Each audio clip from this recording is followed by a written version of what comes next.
দেশবাসীকে রক্ষার স্বার্থে, জাতিকে বাঁচানোর স্বার্থে আগামী শনিবার থেকে আগামীকাল আপনাদের বিদায় হবে। আপনারা যার যার এলাকায় চলে যাবেন। আগামী শনিবার থেকে প্রতিটি উপজেলায় এবং প্রতিটি পৌরসভায় প্রশাসনের অনুমতি নিয়ে, আইন শৃঙ্খলা রক্ষাকারী বাহিনীর অনুমোদন নিয়ে আপনারা জনসভা করবেন এবং র্যালি করবেন শান্তির সপক্ষে, জাতীয় ঐক্যের সপক্ষে।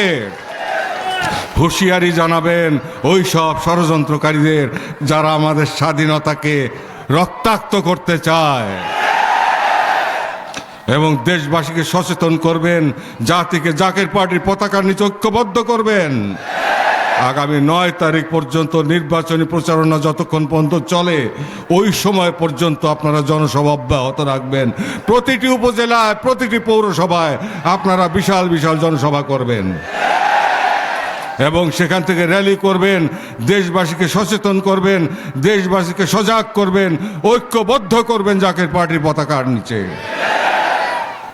যেখানে সবাই ব্যর্থ হবে সেখানে জাকের পার্টি হাল ধরবে।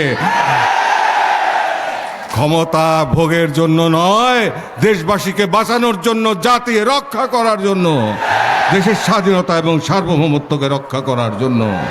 আপনারা সবাই ভালো থাকবেন, সুস্থ থাকবেন। আমার দয়াল পীরের ওসিলায়, দয়াল নবী রাসূল পাক সাল্লাল্লাহু আলাইহি ওয়াসাল্লামের তোফায়েলে